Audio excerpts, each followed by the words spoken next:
Yo, what is good everyone? Welcome back to ACS Sneakers. My name is Aiden. Today we are reviewing the Jordan 5 Fire Red. Let's go ahead and get into the intro.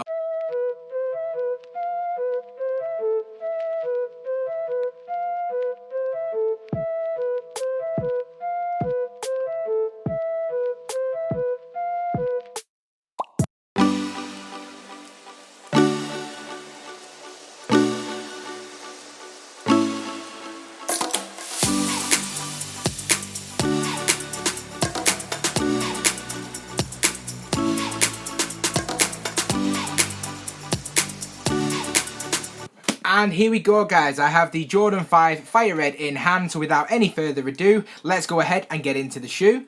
Now this shoe originally released in 1990 amongst 4 other colourways. Now for me, in my opinion, this is the nicest colourway that they have released today, in my opinion. The Jordan 5 Off-White is a very close second, but given how hard that was to get hold of and how much the resale price was, I would definitely settle for the Jordan 5 Fire Red.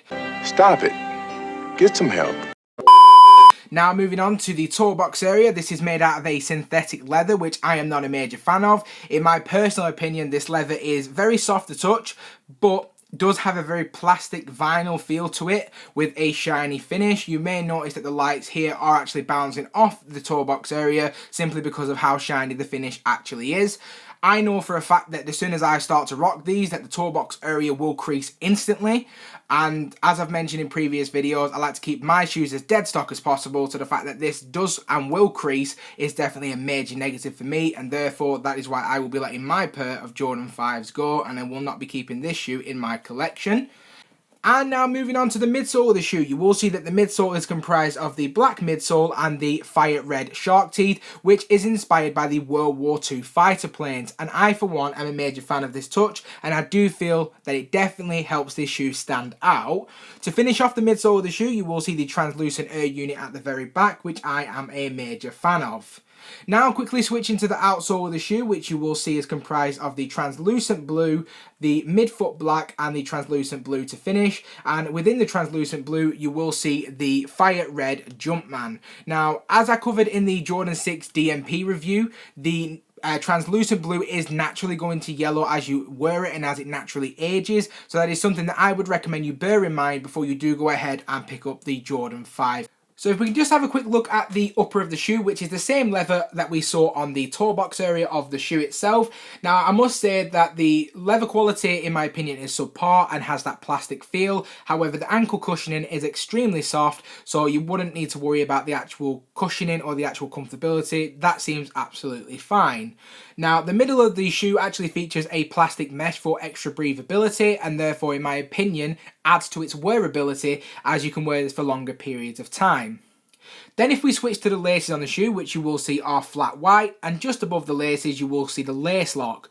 Now this lace lock can be removed if you don't wish to have this in the shoe itself, and in my opinion if I were to keep this shoe I would definitely be removing this lace lock, but it really all just depends on what your opinion is and how you prefer to wear it. Then above the lace lock you will see the 3M silver reflective tongue with the red Jumpman. Now as soon as light hits this 3M reflective tongue, it will reflect the light and shine as you see. And I really like how the red Jumpman and the red sock liner complement each other superbly well, and I am a big fan of the overall colour contrast. Now the insole of the shoe is black with the Nike and if we then switch to the heel of the shoe, which also has the Nike and I for one am a major fan that it's gone true to its OG form. If this was a red Jumpman, I can guarantee there would definitely be nowhere near as much hype surrounding this release. So it's very nice to see it in its true Nike OG form.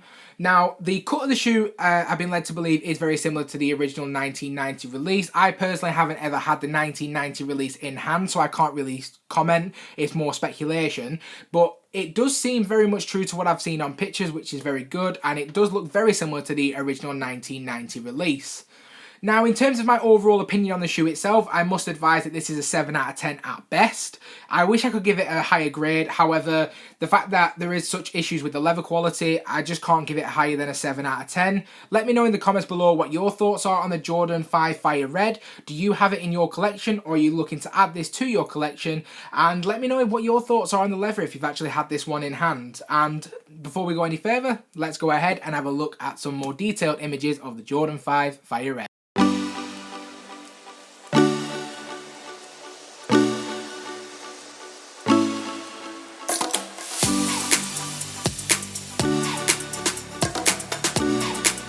And here we go, guys, we're at the end of another video. Thank you very much for sticking around to this point. Please consider subscribing to my YouTube channel, hitting that bell notification, and I hope to see you again in the next one.